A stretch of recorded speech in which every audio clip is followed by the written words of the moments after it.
Oui, c'est bon. Il me dit que ça réenregistre. Donc, ce sera une vidéo en deux parties. Alors, donc, pour conclure, moi, ce que je voulais vous faire comprendre, c'est que lorsqu'on a une distribution de masse comme ça, ce qu'il faut que vous connaissiez, c'est la notion de masse molaire moyenne, avec cette formule, hein, donc la somme des xk mk, avec donc chaque masse molaire fois la fraction molaire. Ça va nous faire la masse molaire moyenne en nombre. Et puis la masse molaire moyenne en masse, où on fait une moyenne pondérée, mais cette fois non. Donc pour chaque masse molaire, on prend la fraction massique et puis la fraction molaire. Et donc, bien comprendre que MW, M bar W, qui sera la fraction molaire moyenne en masse, est toujours plus grand que Mn bar. Mécaniquement, il est plus grand, parce que les masses les plus lourdes vont être comptées comme plus importantes que les masses les moins lourdes. Donc, ça va toujours augmenter la valeur de MW. Donc ici, par exemple, dans l'exemple qu'on avait, on avait un Mn qui était à 3250 grammes par mol. Et pour la courbe rose, là, l'échantillon 2, 3360 grammes par mol pour MW. Donc un peu plus grand. Et pour la courbe bleue, 3500 grammes par mol. Donc encore plus grand pour la courbe bleu foncé que pour la courbe violette. Alors pourquoi il est plus grand pour la courbe bleu foncé, le MW?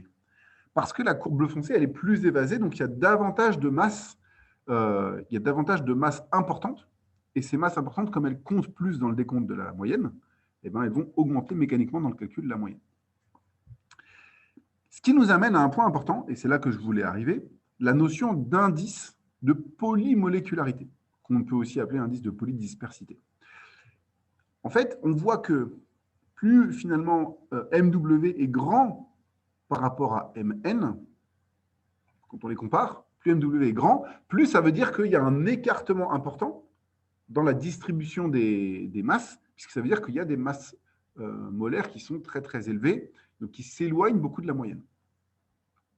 Et donc, le point important à retenir, c'est la définition de IP, l'indice de polydispersité, qui est égal au rapport M bar W sur M bar N.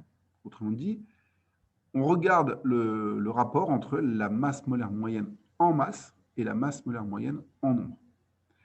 Et comme MW est toujours plus grand que Mn, IP sera toujours supérieur à 1. Donc ici, par exemple, et plus MW est grand, plus ça veut dire que la distribution est évasée, donc plus IP sera grand. Donc on voit bien qu'ici, on a deux distributions, donc dans l'exemple que j'avais donné, la distribution 1 qui est très évasée et la distribution 2 qui est moins évasée. Donc normalement, IP sera plus grand pour la distribution 1 qui est évasée que pour la distribution 2. Et quand on fait le calcul, on obtient pour la distribution 1, 1,077 et pour la distribution 2, 1,034. Donc ça fonctionne bien. Voilà, ça c'est une définition à retenir. Donc si je regarde donc dans le... Voilà, plus IP est grand, plus la distribution des masses molaires dans le polymère est évasée. Si je regarde donc dans la fiche bilan dont on avait parlé tout à l'heure, qu'est-ce qu'un polymère? Il faut aussi donc connaître la définition du degré de polymérisation moyen, de la masse molaire moyenne en nombre, de la masse molaire moyenne en masse et de l'indice de polymolécularité. Et comprendre à quel point ça a une importance, bien sûr, dans les propriétés ensuite du polymère. La dernière chose, toujours dans la description des polymères, ça va être l'organisation des chaînes en fonction de la manière dont elles sont reliées entre elles. Soit vous avez un polymère dont on dit qu'il est simplement linéaire, donc ça veut dire que les chaînes ne sont pas reliées entre elles. Ça fait simplement des sortes de grands spaghettis, entre guillemets, des grandes chaînes fines qui forment des spaghettis, et puis bon, ça se mélange en faisant des nœuds entre eux. Soit les chaînes, on dit qu'elles sont ramifiées, donc ça veut dire que vous avez par exemple, quand on avait le polystyrène, vous avez la grande chaîne, et puis il y a des petits styrènes qui sont accrochés, des molécules, pas des styrènes, des petits phényls qui sont accrochés tout au long de la molécule. On pourrait imaginer aussi un polymère dans lequel on ramifie des trucs un peu plus longs, comme carrément des grandes chaînes qui feraient 10 ou 20 carbone. Donc ça ferait non plus des spaghettis cette fois, mais comme des sortes de spaghettis sur lesquels il y aurait des petits bouts de spaghettis accrochés tout au long de la chaîne, la longue chaîne de spaghettis. Donc ça, c'est ce qu'on appelle des polymères ramifiés.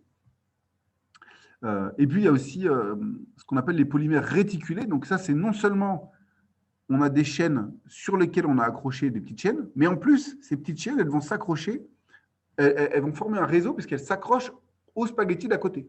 Donc là, on a carrément un système avec un maillage dans lequel toutes les chaînes sont accrochées entre elles pour former quelque chose qui va plus ressembler à un filet à la fin qu'à un plat de spaghettis.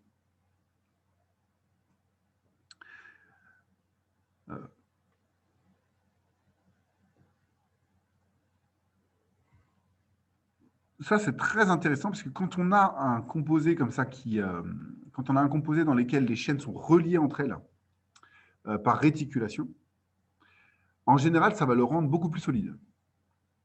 Puisqu'évidemment, on comprend bien que ce qui fait que la plupart des polymères sont plastiques, plastique, ça veut dire qu'on peut déformer, c'est que en fait, les chaînes, elles ne sont pas accrochées entre elles. En fait, les chaînes, elles sont simplement, elles glissent les unes sur les autres, comme un plat de spaghettis glisserait les unes sur les autres, mais au niveau microscopique.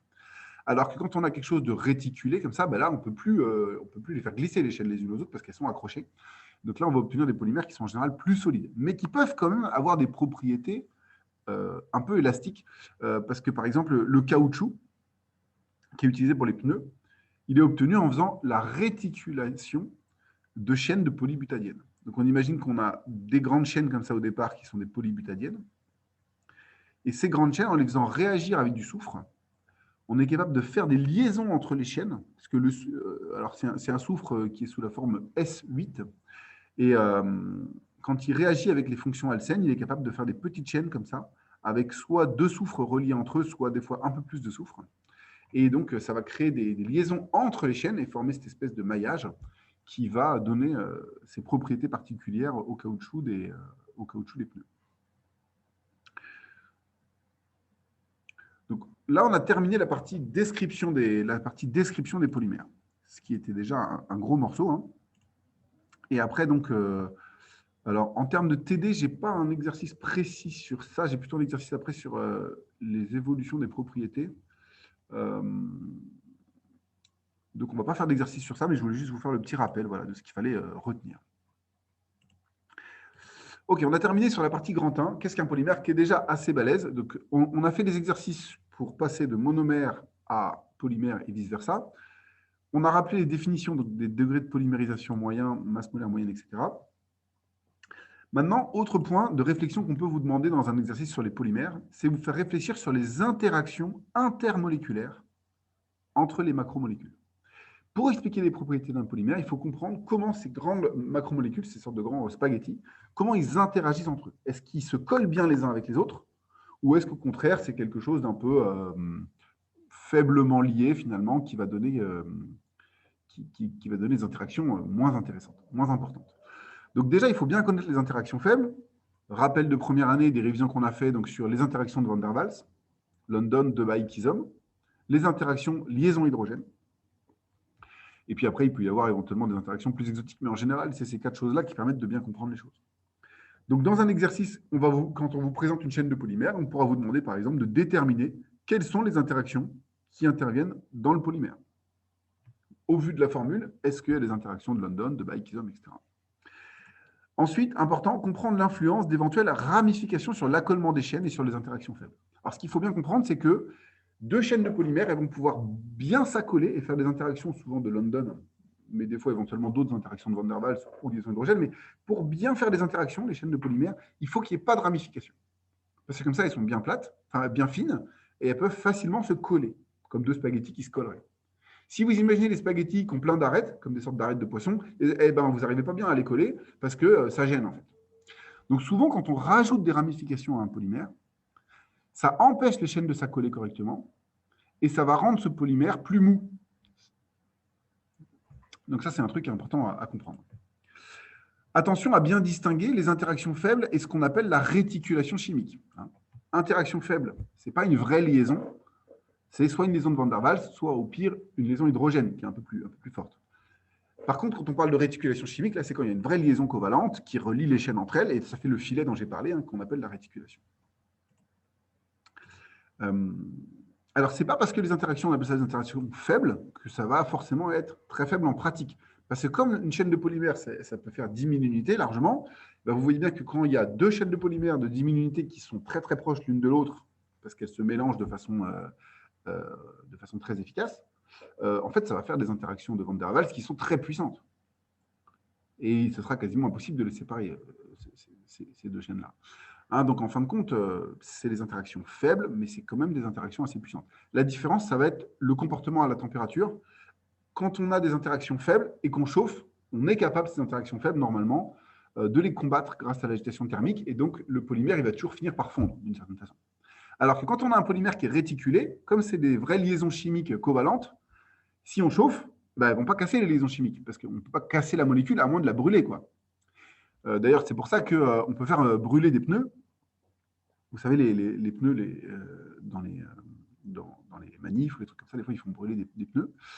Les pneus, ils ne font pas de liquide, en fait, quand ils brûlent. Parce que comme c'est réticulé, comme c'est des vraies liaisons chimiques qu'il y a entre les chaînes de polymères, eh bien, on peut, pour détruire ces liaisons-là, il faut faire brûler le matériau et il ne passe pas à l'état liquide. Alors ensuite, connaître et savoir expliquer les trois grands types de comportements des polymères vis-à-vis de la température. Voilà, donc c'est là qu'on arrive à ça. Il y a des polymères, quand on les chauffe, ils deviennent de plus en plus liquides. C'est ce qu'on appelle les polymères thermoplastiques. Parmi les thermoplastiques, il y a ceux qui sont élastomères. C'est ceux qui, à température ambiante, se comportent comme des élastiques, c'est-à-dire que si on tire dessus, ils reviennent à leur position de départ quand on lâche. Ça, c'est un type particulier de thermoplastique. Et puis, il y a les polymères qui, à l'inverse, sont thermodurcissables. Donc, eux, plus on les chauffe, plus à l'inverse, ils deviennent durs. Et ça, c'est ceux qui sont réticulés. Pourquoi quand on les chauffe, ils deviennent durs? Parce qu'en fait, un polymère réticulé, comme ça fait un maillage, en général, à l'intérieur de ce maillage vient se mettre un certain nombre de molécules de solvants. Ça peut être de l'eau, ça peut être d'autres solvants. Et ça fait un peu comme un gel, vous voyez. Vous imaginez une sorte de filet en 3D qui contiendrait de la flotte ou n'importe quel autre solvant, et ça lui donne un côté un peu mou, quoi. Ça ne veut pas dire qu'on peut vraiment le déformer au sens de complètement tirer les molécules les unes par rapport aux autres, mais il y a quand même un petit côté un peu rebondissant, vous voyez, à cause de ces molécules de solvant qui sont captées à l'intérieur. Si on chauffe un polymère comme ça qui est réticulé et qui a enfermé des molécules de solvant, eh bien, ces molécules de solvant elles vont s'évaporer et le polymère réticulé, il va en quelque sorte se contracter sur lui-même. Mais il ne peut pas devenir liquide, parce que c'est comme si c'était une seule molécule de taille macroscopique où tout est relié. Et on ne peut pas casser la molécule sans détruire les liaisons chimiques, donc sans tout brûler. Autrement dit, il va se contracter et il va devenir de plus en plus dur, en fait, quand on va le chauffer. Mais ça, c'est uniquement les polymères réticulés. Pour les autres polymères, ceux qui ne sont pas réticulés, quand on va les chauffer, les longues chaînes de polymères vont davantage pouvoir s'écarter les unes des autres parce qu'il va y avoir de l'agitation thermique qui va contrer les interactions faibles et ils vont devenir de plus en plus mous jusqu'à devenir liquides. Donc voilà pour les thermoplastiques et pour les thermodurcissables, et bien savoir les différencier. Finalement, maintenant, dans le cas des thermoplastiques et en particulier dans le cas des élastomères, on va pouvoir décrire différents états physiques d'un polymère thermoplastique en fonction qu'il est amorphe, cristallin ou semi-cristallin, et les différents changements d'état qui peuvent intervenir. Alors peut-être avant que je passe à ça, est-ce que vous pouvez me dire si vous avez bien compris ce que j'ai voulu vous expliquer sur les interactions faibles et sur la différence entre réticulé et non réticulé?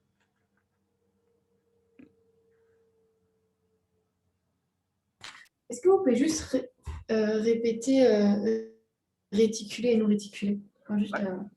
Réticulé, c'est que les chaînes sont reliées entre elles par des liaisons covalentes.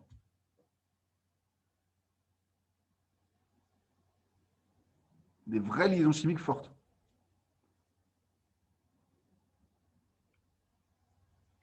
Oui, pardon, j'ai eu un gros bug.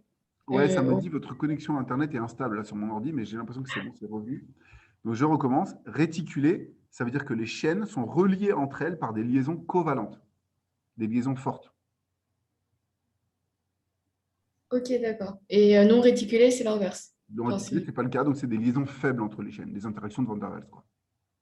Et les triples liaisons, c'est considéré comme...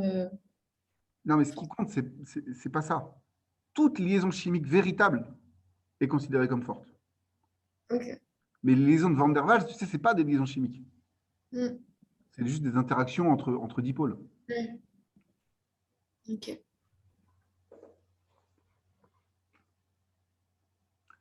Abdesamad, je t'écoute. Les liaisons hydrogènes, c'est considéré comme non réticulé? Exactement. Liaison hydrogène, c'est considéré comme non réticulé, parce que ce n'est pas une liaison covalente. Alors, il y a quand même des polymères très solides qui sont non réticulés, hein. Par exemple, le Kevlar, qui est utilisé dans les gilets pare-balles, ce n'est pas un polymère réticulé. Voilà. Et pourtant, il est super solide. Donc, il ne faut pas non plus se dire qu'un polymère non réticulé n'est pas solide. Mais donc, les polymères réticulés, surtout ce qu'ils ont de particulier, c'est qu'ils sont thermodurcissables.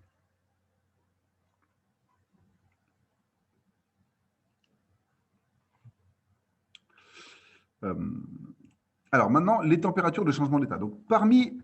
alors attendez, je reviens sur le cours en 2 secondes pour vous faire le bilan du cours. Voilà. Donc il y a les thermodurcissables et il y a les thermoplastiques. Nous, on va s'intéresser aux thermoplastiques, ceux qui ramollissent quand la température augmente. Et parmi les thermoplastiques, on peut même s'intéresser aussi aux élastomères, hein. C'est des thermoplastiques qui, en plus, leur allongement est réversible. Souvent c'est... Alors, le pneu, c'est un peu particulier. Le pneu, c'est un polymère qui est faiblement réticulé. Donc, comme il est très faiblement réticulé, ça fait qu'il va quand même être thermoplastique parce que c'est un réticulage qui est très léger. Mais si c'est un réticulage qui est puissant, alors là, c'est totalement thermodurcissable. Bon, alors, revenons au cas des élastomères. Alors, attendez, est-ce qu'avant... Avant les élastomères, il faut parler de... C'est un peu le bordel, je suis désolé, mais on va y arriver. Revenons au cas des élastomères. Alors, l'organisation à l'état solide. Comme je vous ai dit, un polymère, c'est comme un grand plat de spaghettis, parce que c'est des très, très, très longues chaînes qui sont mélangées entre elles. Quand vous organisez ces chaînes entre elles, il y a en gros 3 types d'organisation qu'on peut imaginer. Soit un enchevêtrement complètement désordonné, donc ça donnera quelque chose qu'on appelle un polymère amorphe. Soit à l'inverse, un enchevêtrement parfaitement ordonné. Donc là, on pourrait imaginer, par exemple, si vous avez des spaghettis, vous imaginez les spaghettis quand elles ne sont pas cuites et qu'elles sont bien rangées, bien droites, et toutes les unes à côté des autres. Ou alors, on pourrait imaginer que les spaghettis elles forment des replis comme ça, mais que ce soit bien droit. Donc, dans ce cas, on dirait que le polymère est totalement cristallin. Et puis, soit quelque chose d'un peu intermédiaire, où on aurait des zones où il y a des spaghettis qui sont toutes collées les unes aux autres, des zones cristallines, mais qui soient au milieu de zones où il y a des enchevêtrements désordonnés, donc au milieu de zones amorphes. Est-ce que vous comprenez bien ces trois possibilités? Oui. Une fois qu'on a ces 3 possibilités, ça va nous indiquer le comportement du polymère vis-à-vis de la température. En effet, si un polymère est complètement amorphe, ça veut dire que quand il est à température basse, il sera dans un état qu'on appelle l'état vitreux, parce que c'est un état un peu cassant. Et quand on chauffe, il va passer à un état caoutchoutique. Donc, dans cet état caoutchoutique, il est mou, il est déformable, sans qu'on le casse. On peut le tordre. Ça, c'est les polymères amorphes. Au début, les chaînes sont emmêlées entre elles de façon complètement amorphe. Et elles restent emmêlées de façon complètement amorphe à l'état caoutchoutique. Mais au début, donc, cet état amorphe, ça fait comme des nœuds qui sont tellement forts que ça rend le matériau cassant. Et quand on dépasse une certaine température, qu'on appelle la transition vitreuse, eh bien, les chaînes arrivent à bouger les unes par rapport aux autres, et donc on peut déformer le matériau, et il devient caoutchoutique. Si par contre le polymère thermoplastique est semi-cristallin, dans ce cas, comme il y a un mélange de phase amorphe et de phase cristalline, on va observer 2 températures de changement d'état lorsqu'on chauffe. Premièrement, une température de transition vitreuse où c'est uniquement la phase amorphe qui était à un état vitreux et qui va passer à l'état caoutchoutique, sans que la phase cristalline ne soit affectée. Donc, en gros, il devient de vitreux à caoutchoutique. Et ensuite, si on continue à chauffer, ce caoutchouc, à un moment, il va devenir entièrement liquide. Et ça, c'est ce qu'on va observer lorsque les parties cristallines du polymère fondent pour devenir des liquides. Donc, si le polymère est amorphe, une seule température de changement d'état qui s'appelle la transition vitreuse, qui permet de passer de l'état vitreux à l'état caoutchoutique. Si le polymère est semi-cristallin, 2 températures de changement d'état. une transition vitreuse et une fusion. Abdesamed, tu as encore la main levée. Est-ce que c'est juste un oubli de baisser la main ou est-ce que tu as une question? Non, c'est un oubli. OK. Donc, bon. Ici, par exemple, on voit des exemples ici où on étudie le volume molaire du polymère. Donc, c'est une propriété physique comme une autre qui évolue lorsqu'il change d'état en fonction donc, de la température. Pour un polymère dans lequel on a ici une variation dans la pente de l'évolution du volume molaire avec la température, eh bien ce changement de pente ici, ce point anguleux, ça indique qu'il est passé de son état vitreux à un état caoutchoutique. Une variation brutale comme ça indique que là, il y a eu une fusion. Donc, tout d'un coup, il a complètement changé de volume molaire. Et donc, ici, il y a eu une température de fusion. Donc, ici, un polymère qui a d'abord une première transition de phase, puis une deuxième transition de phase brutale, ça veut dire qu'il est semi-cristallin. Par contre, un polymère qui a juste une seule transition de phase comme ça, où il n'y a pas de deuxième transition de phase, en général, ça veut dire qu'il était amorphe, qu'il n'avait pas de zone cristalline.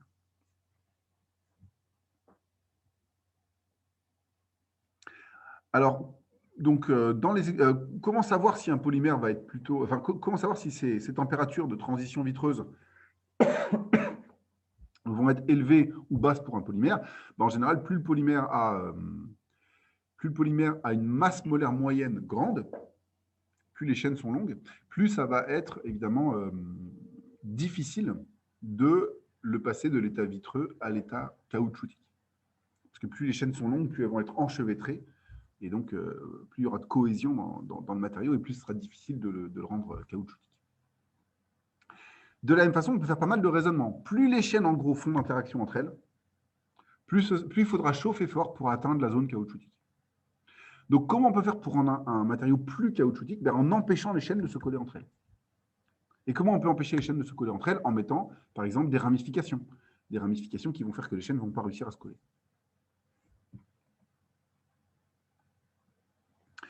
Exemple ici dans le cours, donc, si on imagine un polymère qui a différentes ramifications, on vous montre ici la température de transition de phase en fonction des ramifications. On voit que si je mets une ramification CH3 sur ce polymère-là, au départ, j'ai une transition de phase à moins 10 degrés, donc ça veut dire qu'il devient cassant qu'en dessous de moins 10 degrés.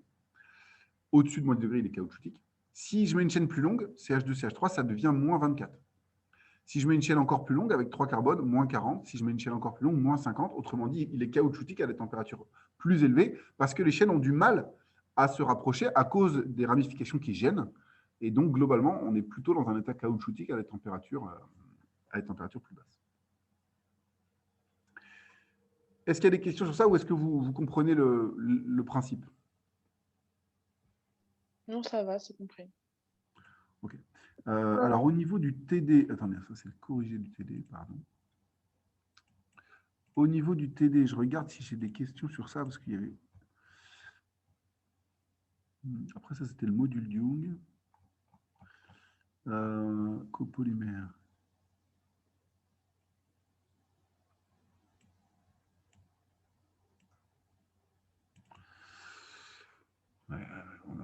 Le temps passe vite. Alors, bon, je vais finir le résumé de cours et puis on fera quelques exos après.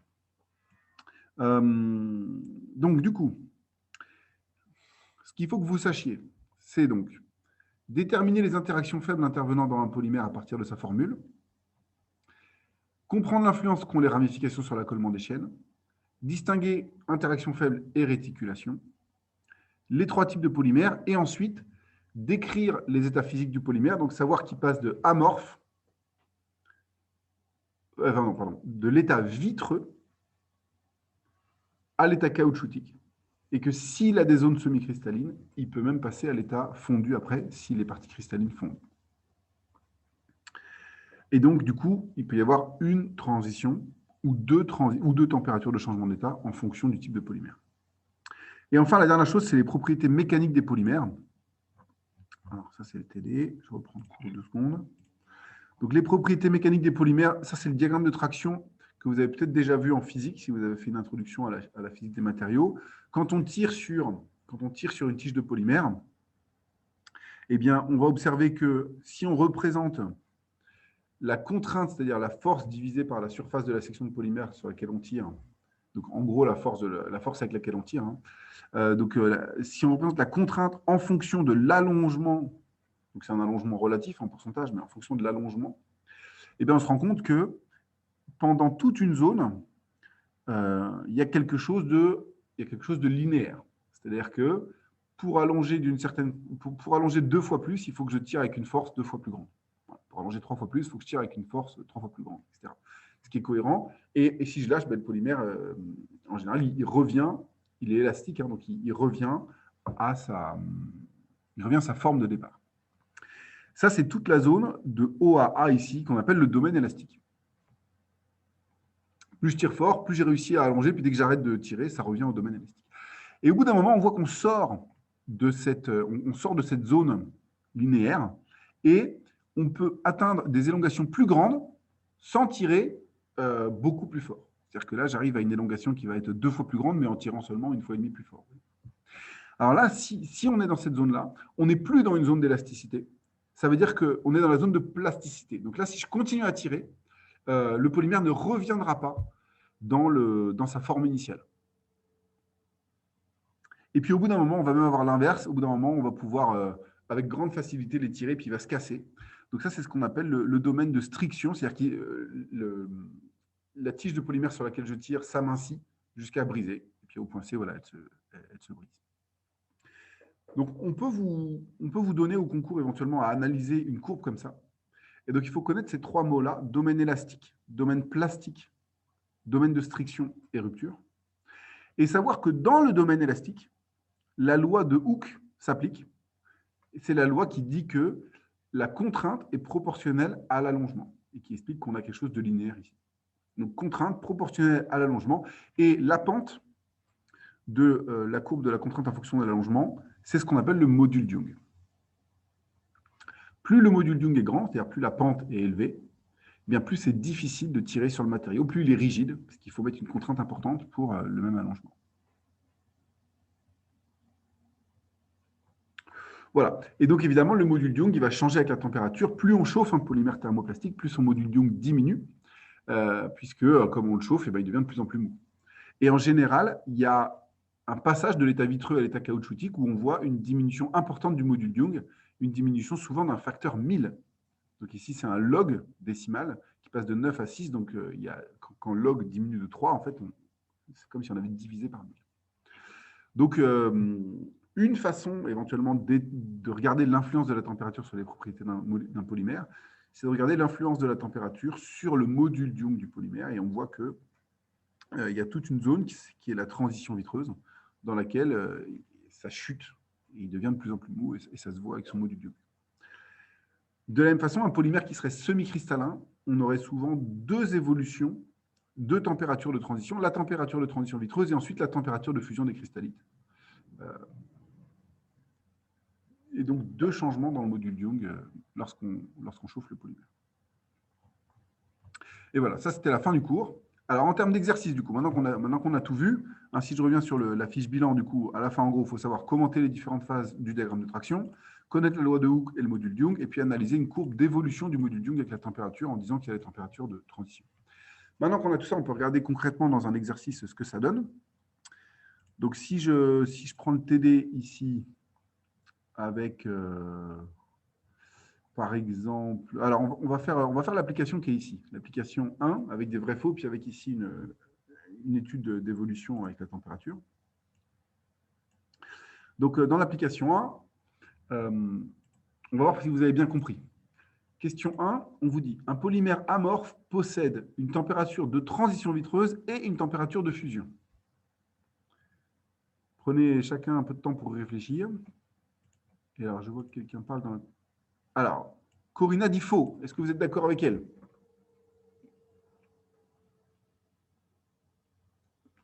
À la limite, votez dans la partie discussion, là. Mettez tous votre avis dans la partie discussion, vrai ou faux.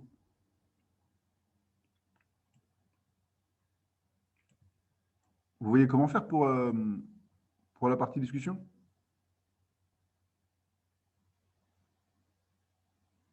Vous m'entendez? Oui, c'est bon. Ah, on peut faire des sondages, me dit-on. Alors, peut-être, moi, je ne suis pas spécialiste de toutes les fonctionnalités. Alors, voyons voir. Non, mais Monsieur Blanchard le faisait l'année dernière. Ah, bah, sûrement, mais bon. Moi, je ne sais pas si Là, je vais peut-être pas avoir le temps de découvrir la fonctionnalité sondage. Donc, ce qu'on va faire, c'est plus que vous allez répondre. Oui, c'était sur le CNED en plus, peut-être. Non, répondez tous en vrac, hein. Selon vous, la question 1, c'est vrai ou faux?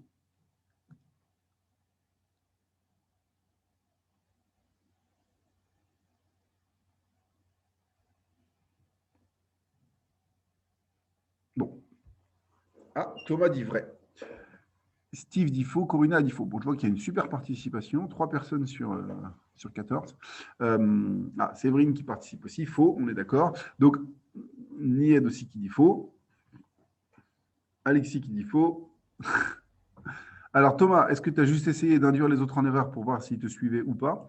En tout cas, en effet, c'est Thomas qui avait tort, hein. C'est bien, c'est bien faux, puisque si on veut avoir une transition vitreuse et une fusion, il faut que le polymère soit semi-cristallin et pas amorphe. Alors, question 2. Lors du chauffage d'un polymère semi-cristallin, cette fois, les cristallites fondent à la température de transition vitreuse. Allez-y à nouveau, vrai ou faux?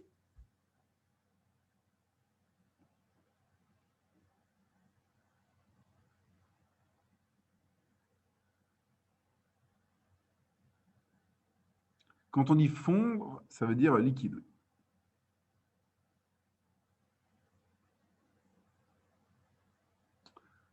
Donc, Corinne a dit faux. Les autres, allez-y, participez.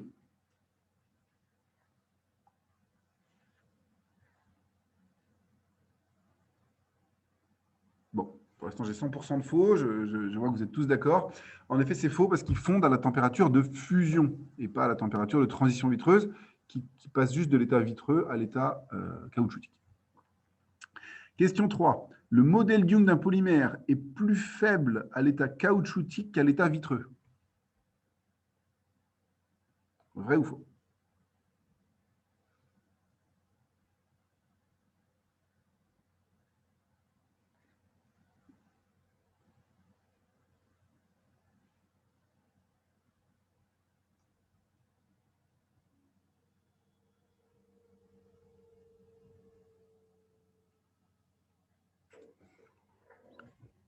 Alors, Corinna, ce qu'il faut que tu vois avec le module Young, c'est que plus le module Young est grand, plus le matériau est rigide, c'est-à-dire plus c'est dur de le tirer. Parce que le module Young, c'est la pente de contrainte en fonction d'allongement. Donc là, ici, Abdesamad a répondu vrai. Et en effet, c'est vrai parce que quand on est à l'état caoutchoutique, le matériau est plus mou. Donc c'est facile de le tirer. Après, quand on est à l'état vitreux, il est comme du verre. C'est très très dur de le tirer et on le casse si jamais on arrive à le tirer. Retenez bien ça, le module Young. Enfin, ah oui, j'ai marqué modèle Young là. C'est module Young. Il y a une petite faute dans le télé. Donc le module Young, ça représente la rigidité. Donc quand c'est caoutchoutique, c'est moins rigide. Alors, question 4. Commentez le diagramme de traction reproduit ci-dessous. Dans quelle zone de celui-ci peut-on accéder au module Young du matériau? Comment mesure-t-on le module Young? Ici, on vous propose un diagramme de traction, c'est-à-dire qu'en gros, on en a des machines comme ça au lycée d'ailleurs. Hein. Steve les a utilisées dans son TIPE. On met une languette de plastique, la machine, elle la pince en haut et en bas et elle tire dessus, en mesurant en même temps la force nécessaire pour tirer. Alors, Abdesamad répond la pente du segment E1, E2. Ouais, c'est ça, exactement. Donc, c'est dans le démarrage, le segment E1, E2, qu'on a linéarité et qu'on va avoir, du coup, le module Young du matériau qui sera la pente. Tout le reste, alors ça, c'est ce qu'on appelle le domaine élastique, E1, E2. Ensuite, sur le reste, le domaine ici, E2 à R, tout ça, ça va être de la striction. Enfin, ça va être, non, disons de E2 à E3, ça va... Ouais, ici, on part quasiment tout de suite dans la striction, hein. Ouais, directement, parce que là, on voit qu'on redescend. En fait, on est directement dans un domaine de striction, c'est-à-dire que le matériau va commencer, vous voyez, à s'affiner jusqu'à ce qu'il casse, comme sur le dessin là. Des fois, avant d'arriver sur la striction, en gros, avant d'arriver sur la striction, on a un ralentissement de la pente, une diminution de la pente, Et ça, c'est ce qu'on appelle le domaine plastique. Mais ici, bon, on est quasiment tout de suite sur de la striction. Le domaine plastique, il est très court. Et ensuite, hop, tout de suite, ça pète. OK, question 5. On vous montre ici une figure qui représente les variations avec la température du module Young d'un polystyrène qui est atactique et d'un polystyrène qui est syndiotactique. On vous demande d'attribuer à chaque polymère sa courbe. Alors, bon là ici, je ne sais pas si vous êtes censé connaître par cœur atactique et syndotactique, mais je peux le rappeler. Donc polystyrène, c'est donc des chaînes avec des phényls dessus. Quand c'est atactique, ça veut dire que les phényls sont mis de façon aléatoire. Et quand c'est syndiotactique, ça veut dire que les phényls sont parfaitement alternés, un devant, un derrière, un devant, un derrière, au niveau de la configuration du carbone asymétrique. Vous visualisez une chaîne avec des phényls qui sont aléatoirement devant ou derrière, et une autre chaîne où c'est parfaitement alterné. Maintenant, la question c'est, vu les évolutions, on voit clairement qu'il y en a un de ces deux polymères pour lequel le module Young chute brutalement assez vite et il n'y a qu'une seule température de transition de phase. Par contre, il y en a un autre où il y a une petite transition de phase, puis une autre transition de phase beaucoup plus élevée, plus loin. Alors, on voit qu'il y en a un où il y a plus de cohésion à l'intérieur du matériau que l'autre, parce qu'il y en a un qui font tout de suite, quoi, en quelque sorte, alors que l'autre, eh ben, ils font plus difficilement, déjà, à une température plus élevée, puis en plus en 2 fois. Alors, selon vous, lequel de ces deux polymères va avoir les chaînes les mieux accolées qui vont lui permettre de faire la meilleure cohésion et donc d'être le plus difficile à fondre des deux? Voilà, Abdesamad dit le syndiotactique va être celui qui a les chaînes les mieux collées. À vous de me dire si vous êtes d'accord ou pas avec lui. Voilà, l'alterné, c'est le syndiotactique, hein, c'est le même. Est-ce qu'il y en a qui ont un avis différent de Corina et Abdesamad?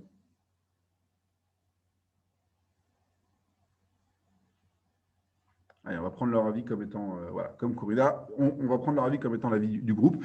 Donc, en effet, hein, c'est là que vous voyez, il faut imaginer un peu, ça nécessite de la visualisation, il faut imaginer les chaînes. Et donc, on voit bien que celui qui est syndiotactique, comme c'est bien organisé, eh ben, les chaînes vont mieux s'accoler. On peut imaginer qu'elles vont mieux s'accoler et former des petites zones cristallines qui vont augmenter la cohésion dans le matériau, qui vont le rendre plus dur à fondre. Ça va même le rendre semi-cristallin d'ailleurs, parce qu'on voit qu'il y a une petite température ici de changement d'état, qui va être donc une transition vitreuse, où la partie amorphe du polymère va devenir caoutchoutique. Et ensuite, ici, une fusion complète, donc 2 températures, et donc quelque chose qui fond à plus haute température. Donc, clairement, ça va être le syndiotactique. Par contre, ici, celui qui a fondu vite, qui a eu qu'une seule température de transition de phase, il était sûrement amorphe, parce que comme c'était un polymère moins organisé, les chaînes avaient du mal à se rapprocher les unes des autres. Et donc, il passe directement d'un état vitreux à un état caoutchoutique assez mou, et il n'y a qu'une seule transition de phase, qui va être la transition vitreuse. Voilà. Donc, bon, ça fait pas mal de vocabulaire à maîtriser. C'est un chapitre qu'on fait un peu à la fin de l'année. Là, en plus, on l'a fait à distance. Mais en gros, c'est ça qu'il faut comprendre. Un dernier exercice peut-être, l'exercice 2 ici, où on étudie un copolymère. Donc ça, c'est un exercice de réflexion avec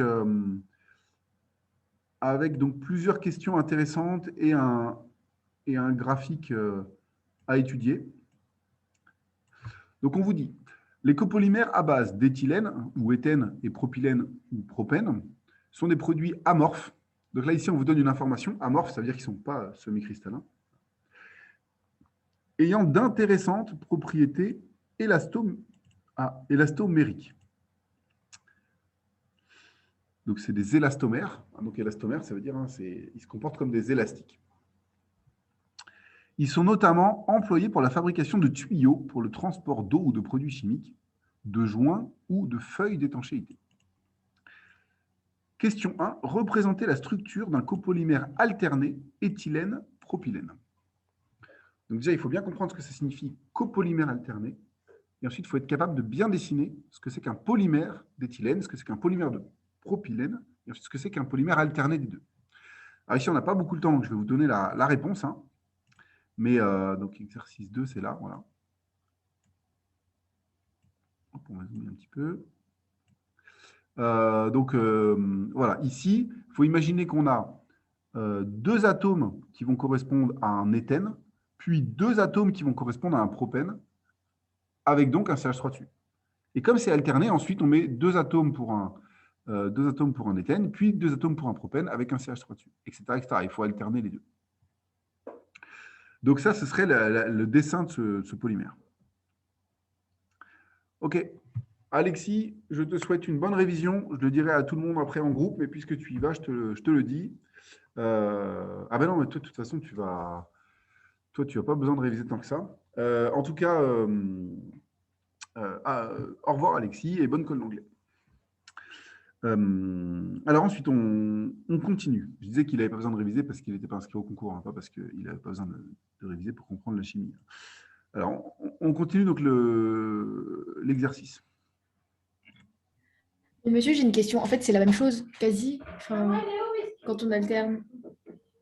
Alterner, ça veut dire que tu mets un éthylène, puis un propylène, puis un éthylène, puis un propylène. Alors que sinon, il pouvait être statistique. Dans ce cas, ce serait le bazar. Tu pouvais avoir 3 éthylènes, puis 2 propylènes, puis 1 éthylène, puis 3 propylènes. Tu vois, un truc un peu. Alors qu'alterner, c'est 1, 1, 1, 1, 1, exactement alterné. Ok, d'accord. Alors, on continue. On vous demande justifier l'inertie de ce matériau vis-à-vis de nombreux produits chimiques. Bon, là, c'est une question de chimie en général. Pourquoi un matériau qui serait une longue chaîne d'alcanes comme ça, ce serait inerte par rapport aux autres produits chimiques? Parce qu'on le sait, les alcanes, ça participe à très peu de réactions chimiques. Juste un alcane comme ça, a priori, les liaisons CC et CH, c'est très peu réactif. Donc, c'est pour ça que c'est un bon produit pour transporter des produits chimiques, un bon matériau pour transporter des produits chimiques. Alors, continuons. On vous dit ensuite, les propriétés des copolymères dépendent fortement de la composition chimique et de la nature des enchaînements des unités de monomères. Elles font notamment... Je vais zoomer un peu, tiens. Alors, on va zoomer un petit peu. Donc, ça dépend fortement de la nature des enchaînements des unités. Elles font notamment varier le taux de cristallinité et la température de transition vitreuse, et par conséquent, la facilité de mise en œuvre du matériau. La figure ci-dessous représente les variations du taux de cristallinité et de la température de transition vitreuse du copolymère éthylène-propylène en fonction de la fraction molaire en unité éthylène dans le copolymère. Donc ici, c'est une figure assez intéressante. Plus on met d'éthylène dans le copolymère, plus la température de transition vitreuse diminue. À l'inverse, plus on met d'éthylène, plus la fraction ici, le taux de cristallinité, donc le pourcentage de zones cristallines dans le polymère augmente. Alors déjà, on peut réfléchir pourquoi c'est logique que ce soit le cas. Vous vous souvenez de ce que je vous avais dit sur les petites ramifications? Qu'est-ce que ça fait, les petites ramifications? Ça empêche les chaînes de s'accoler bien. Donc là, quand on fait un copolymère avec donc de l'éthylène et du propylène, l'éthylène, lui, il n'a pas de ramification, mais le propylène, lui, il a une petite ramification CH3. Et cette petite ramification, ça fait comme des petites arêtes qui empêchent les chaînes de bien s'accoler et qui vont donc les empêcher de former des jolis cristaux et d'avoir une bonne cohésion. Donc, plus je mets de propylène, moins il y a de cohésion. Et donc, à l'inverse, plus je mets d'éthylène, plus il y a de cohésion. Alors, c'est ce qu'on voit. Parce que quand je mets de l'éthylène, plus je rajoute de l'éthylène, donc plus il y a de cohésion. Du coup, plus il y a le taux de cristallinité qui augmente. Ce qui est logique. Par contre, on voit que quand je mets de l'éthylène, la température de transition vitreuse, elle diminue. Alors, c'est intéressant de voir que la température diminue, parce qu'en fin de compte, on pouvait s'attendre à l'inverse, mais ici, ce n'est pas ça qui se produit. Abdesamad, tu as une question? Je t'écoute, Abdesamad. Quand on dépasse l'intersection des deux courbes, qu'est-ce qui se passe lorsque TG est inférieur et supérieur à FC? De toute façon, c'est deux courbes différentes, en fait, parce que TG, ça, il faut la lire sur la droite, là, et FC, il faut la lire sur la gauche. Donc, ce n'est pas une question qu'il y en ait un qui soit supérieur à l'autre. Ça, c'est une température, et ça, c'est un taux. Donc, si tu veux, il n'y a pas de... On aurait pu utiliser des échelles différentes à droite et à gauche, et on aurait pu avoir TG qui est toujours au-dessus ou TG qui est toujours en dessous, en fait. C'est une question d'échelle. Ah, ok. D'accord. Là, FC, il faut le lire en taux. Donc, par exemple, ici, si j'ai 80% d'éthylène dans le polymère, j'ai un taux de cristallinité de 0,35. Donc, ça veut dire que j'ai 35% de zone cristalline et 65% de zone amorphe. Si j'ai 60% d'éthylène, j'ai 10% de zone cristalline et donc 90% de zone amorphe. Par contre, si je dis avec TG, donc si j'ai 20% d'éthylène, j'ai une TG, là, il faut lire à droite, de moins 30 degrés. Si j'ai 40% d'éthylène, j'ai une TG de moins 45 degrés. Et donc, alors voilà, donc question 1, justifier l'augmentation du taux de cristallinité avec la fraction molaire en unité éthylène dans le copolymère. Donc ça, c'est ce que je viens de vous expliquer. C'est logique qu'il y ait plus de zones cristallines quand on a plus d'éthylène, parce que vous devez retenir que quand on met des ramifications, ça empêche les chaînes de s'accoler, et donc ça empêche les cristallites de se former. On vous dit ensuite, afin d'obtenir un matériau qui a une bonne... Attendez, je remets ça bien, voilà. Afin d'obtenir un matériau qui a une bonne tenue à basse température, les copolymères éthylène-propylène utilisés ont une température de transition vitreuse qui est voisine de moins 50 degrés. On vous demande premièrement de rappeler la définition de la transition vitreuse et indiquer quelle doit être la fraction molaire en éthylène pour que le copolymère ait une transition vitreuse de moins 50. Donc ici, il faut juste avoir compris l'énoncé, avoir compris la définition. Donc alors, la définition de la transition vitreuse, c'est la température qui permet de passer de l'état vitreux à l'état caoutchoutique. Il faut bien connaître ces deux vocabulaires, vitreux, caoutchoutique. Et ensuite, donc, quelle fraction faut-il pour avoir une température de moins 50? Donc ici, on lit les températures de transition. Moins 50, il faut avoir 50% d'éthylène pour avoir la température de transition souhaitée. Bon. Voilà pour la fin de ce TD court un peu, parce que c'était un peu un mélange des deux. Je pense que pour ce chapitre, le plus important, si vous devez retenir qu'un truc dans ce chapitre, c'est ce qu'on a fait au début, le passage de monomère à polymère. Ça, c'est le truc qui peut tomber quasiment tout le temps. Après, évidemment, il faut retenir tout le chapitre quand même. Et donc, il faut retenir les aspects structurels. Voilà, les polymères, ça peut se mettre tête à queue ou tête à tête. Ça peut être atactique, syndiotactique. Il peut y avoir voilà, différents types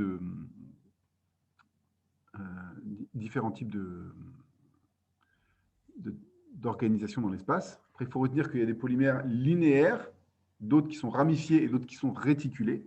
Que ceux qui sont réticulés fortement, en général, ils sont thermodurcissables, mais que les autres, ils sont thermoplastiques. Et ensuite, il faut retenir que voilà, il y a les températures de transition, donc la température de transition vitreuse, pour passer de vitreux à caoutchoutique, la température de fusion s'il y a des zones cristallines, pour les polymères semi-cristallins. Et puis, il y a le module de Young, quand on tire sur un polymère dans sa zone d'élasticité, qui va être la pente du domaine élastique. Et ce module de Young, il caractérise la rigidité du matériau. Bon, ça fait pas mal de trucs, mais essayez de voir ce que vous pouvez retenir de tout ça, au cas où il y a des questions sur ça au concours. Et par contre, je vous le dis, pour les oraux, il faut faire gaffe. Si vous tombez sur un exercice d'oral qui porte sur les polymères, ben là, vous ne pourrez pas échapper à des questions portant sur l'intégralité de ce chapitre. Du coup, on passe en période de révision, même s'il y aura encore le DS de la semaine prochaine, juste pour vous entraîner. Mais vous allez être plus en autonomie. Je vous souhaite à tous une bonne motivation pendant cette période de révision. C'est vraiment important, cette période-là, parce que c'est une période dans laquelle vous allez pouvoir mûrir tout ce qu'on a appris. Et vous allez vraiment pouvoir augmenter votre niveau.